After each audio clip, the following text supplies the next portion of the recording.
¿Qué tal? Soy Carlos Macedo Pérez, soy titular de Hechos Chihuahua, soy jefe de información en Azteca Chihuahua también, es un trabajo muy enriquecedor, he sido reportero en medios digitales, en radio, creo que nada me falta prensa y en cada lado he encontrado un poquito de sabor de lo que es ser periodista. Tengo ya 10 años de experiencia, me siento un poquito viejito, pero pues aún así me considero de los periodistas más verdes y por mucho que aprender todavía. El periodismo, bueno, tiene muchos valores que agregan a la sociedad, que aportan a la sociedad.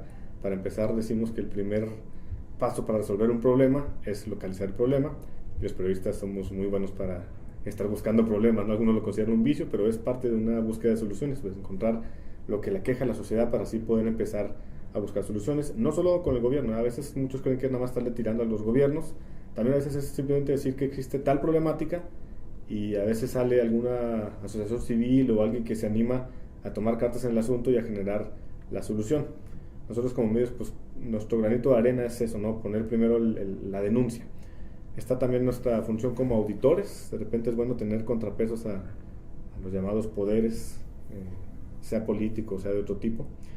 Eh, Hay otros que son un poco más amigables, otras funciones que son la de simple entretener. Aquí en Azteca tenemos, por ejemplo, dentro de nuestra misión y visión está el informar, formar y entretener, porque luego de repente tenemos como que la idea de que entretenerse en la tele es algo malo, ¿no? Y pues no hay por qué, ¿no? Se puede hacer las dos cosas, se puede formar, informar y entretener todo al mismo tiempo. Por eso es lo padre de un noticiero, ¿no? Que podemos ir armando un buen programa, un buen contenido que dé estas tres opciones, que también genere información útil a la gente. Nosotros tratamos de buscar mucha información que no sea únicamente de impacto, sino también de utilidad. Cosas tan simples como vienen las vacaciones, pues mire su carro, revísele estos puntos para que no le vaya a pasar algo en la carretera. Todo eso es también cosas que interesa a la gente saber. Otra función que cumplimos los medios o el periodismo que cumple dentro de la sociedad es lo que llamamos la articulación. Hay de repente ideas que tenemos en la mente o en la punta de la lengua y no salen, de repente lo ves en un programa de televisión y dices, ya, esa es la idea que yo tenía, pero me faltaba como ponerle palabras o ponerle imagen. Eso se llama articulación, que es diferente de una, digamos, propuesta de ideas, que también es otra opción, que es, digamos, darles un altavoz a las voces que consideramos merecen ser escuchadas, ¿no? A veces es un poco difícil esto. Mucho se critica a los medios que si son o no objetivos. La objetividad, para empezar, es un bien deseable, pero inalcanzable hasta cierto punto, porque para empezar tenemos un espacio finito, sea periódico, sea radio. Si es radio, pues tienes tanto tiempo; si es periódico, pues tienes tantas hojas o tienes tanto espacio físico; si es tele, igual tenemos tanto tiempo. Y es decir, hay un espacio finito en el que hay que elegir qué notas son las importantes. A mí me gusta mucho recordar el eslogan de un gran medio de renombre internacional, que es The New York Times, que The New York Times dice en su eslogan: todas las noticias que merecen ser publicadas. All the news that's fit to print. Como diciendo todo, pero al mismo tiempo no todo, o sea, lo que merece ser publicado, ¿no? Que es un poco el juego de lo que buscamos hacer aquí. O parte de mi trabajo es eso, buscar qué es lo que merece ser publicado, no con lo que yo pienso únicamente, sino la idea de este trabajo es buscar qué es lo que quiere saber la sociedad, qué es lo que quiere saber nuestra audiencia, que para ello nos debemos a fin de cuentas. La manera en que abordamos el tema de la violencia ha ido cambiando en estos 10 años que llevo experiencia. Yo me acuerdo cuando empezaba a reportear, nos tocaba un ejecutado y le dábamos seguimiento durante una semana, ¿no? ¿Quién era el ejecutado? ¿En qué dirección lo mataron y por qué? ¿De dónde salió? ¿Sus antecedentes? Le hacíamos toda una historia que se mantenía durante varios días, digamos, como noticia relevante, ¿no? Una ejecución. Esto cambia después, son tantas que no nos damos abasto, ¿no? Y de repente ya la gente pierde un poco de interés, los amigos se nos pide ya no tantas notas de ejecutados. Aquí hay una especie de doble discurso muy, muy extraño, ¿no? Bueno, yo percibí eso un poco de la sociedad, que hay quien nos dice ya no más cobertura de ejecuciones, hay quien decía por qué no hacen la cobertura de ejecuciones, de qué tienen miedo o quién los cayó. Entonces había como una especie de doble exigencia, ¿no? Unos pedían no más, otros decían no lo bajen de la publicación. Nosotros encontramos un buen punto medio, ¿no? Si cubrimos este tipo de eventos porque creemos que la sociedad tiene que saber qué es lo que está pasando. Le damos un enfoque muy cuidadoso. Aquí tenemos reglas de manejo de la información y de la imagen muy específicas, ¿no? No metemos pues ahora sí que las tripas, la sangre y todo lo que es amarillista, digamos. Tratamos de hacer la información lo más sensata posible. Esto implica también un manejo de la imagen muy cuidadoso. Nosotros no manejamos el cadáver en sí, sino la escena del crimen, que es muy diferente ponerle a la audiencia una escena en donde hay un policía poniendo una banda de seguridad, recogiendo casquillos, a lo mejor un cuerpo pero cubierto, que llegar y mostrarle a la gente una escena del crimen, pues demasiado grotesca, ¿no? Con un cadáver expuesto. Eso no creemos que sea informativo, aunque sí es informativo presentar el hecho de que hubo una ejecución en tal lugar. También pasa algo bien extraño, ¿no? La gente decía no más ejecuciones, pero el día que la ejecución era en su colonia o enfrente de su trabajo, entonces es cuando todo el mundo quiere saber qué pasó, quién era y por qué lo mataron. Y nos llamaban y, oigan, pues, mataron enfrente de mi casa, ¿qué sucedió? Es como esta situación, los balazos no te importan hasta que los oyes en tu casa. Entonces sí quieres saber qué pasa.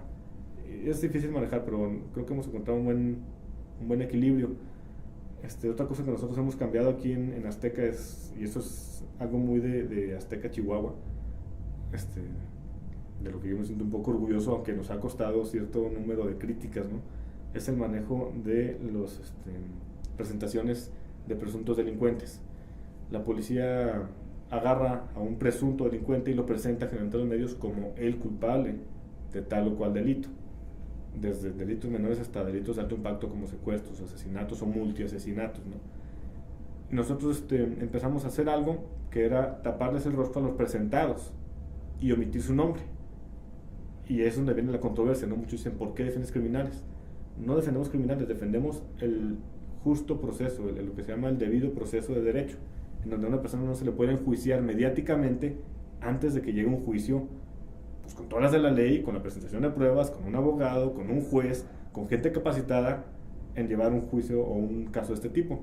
Nosotros hacemos eso y digamos que se les quita la barrera o se les publica el nombre únicamente cuando ellos son sentenciados. Entonces sí, porque ya hay un proceso legal que se llevó en donde ya hubo un seguimiento que determina que la persona sí es culpable. Mientras no, omitimos nombre porque pues si no queda ya un estigma social. Y muchas veces nos dimos cuenta que pasaba eso en Chihuahua, ¿no? Presentaban a un culpable, era enjuiciado mediáticamente, era casi linchado por la sociedad, y a los tantos años, porque antes corrían años, me acuerdo mucho de un caso de David Mesa, 7 años pasó y después resultó que no era culpable, perdón, ya salió, y pues el golpeteo mediático ya se había dado, ¿no? Curiosamente esta semana acaba de haber una audiencia, la semana pasada una audiencia en la Corte Interamericana de Derechos Humanos que tiene que ver justamente con esto, y la Corte Interamericana de Derechos Humanos está avalando un poco esta política que tomamos en Azteca. Digo, no directamente la Azteca, sino esta cuestión o esta opción de no enjuiciar mediáticamente a los inculpados, a los acusados, antes de que se dé un proceso legal. Son cambios que hemos hecho aquí. Obviamente falta mucho de cosas por hacer, pero nosotros estamos pendientes de qué podamos hacer para mejorar nuestra cobertura de la violencia o de los hechos criminales, ¿no? Tenemos también protocolos de seguridad. Para nosotros es difícil. El periodista está en la muy difícil situación de que, pues, parte de nuestra labor es ser críticos y a lo mejor criticamos a la autoridad, pero de repente el grupo criminal tal o cual puede llegar a soltar amenazas contra el periodista y el periodista tiene que ir a pedir la protección, porque es lo que dice la ley, del funcionario a quien hace 2 semanas criticó. Entonces se queda en una especie de limbo de indefensión. Se ha avanzado en ese sentido, yo creo, hay avances, pero también sigue habiendo violencia, ¿no? Hay que tener muy presente que pues, Chihuahua sigue siendo de los estados en donde más periodistas son atacados o agredidos, lo cual implica, también no porque lo diga yo, y esa es otra cuestión, ¿no? Yo también juzgo mucho el rollo de por qué los periodistas somos sacrosantos y debemos ser súper protegidos. No es porque nuestra profesión sea más importante que otras. Yo creo que cualquier vida humana, por supuesto, es una pérdida que no debe ser menoscabada y que debe ser pues considerada como una pérdida grave. Pero cuando se ataca a un periodista, lo que la ONU dice es que no solo se ataca a un periodista, a una persona, sino que además del ataque a la persona, se está atacando a la sociedad, a que se le manda un mensaje de, si tú hablas y denuncias irregularidades, corrupción, violencia, lo que sea, te puedes hacer acreedor a un balazo o a una muerte violenta. Entonces dice la ONU, un ataque a un periodista es un ataque a la libertad de expresión de un pueblo, no de un medio, de un periodista, sino de una comunidad. De ahí la importancia de la protección a los medios. ¿Qué hago fuera de la televisión? Bueno, pues muchas cosas. Me gusta mucho mi trabajo, la verdad. Es un trabajo exigente que implica muchas horas. Yo creo que quien no le gusta esto no podría hacer esta labor por todo lo que exige a la persona. Pero bueno, por supuesto hay muchas otras cosas que hacer fuera del estudio, fuera de la chamba, fuera de estar buscando la noticia. Soy un hombre felizmente casado. Este año cumplo 6 años de casado ya. Son poquitos. Me gusta mucho leer, me gusta mucho ir al cine. Tocaba el bajo mucho tiempo atrás, igual de repente lo puedo retomar. Era titiritero, manejaba títeres. Y hice un rato también teatro infantil, fue una etapa muy padre, muy divertida de la vida. Hice ahí un par de proyectos, algún concepto didáctico y algunas obras que eran como monólogos, pero especialmente para niños.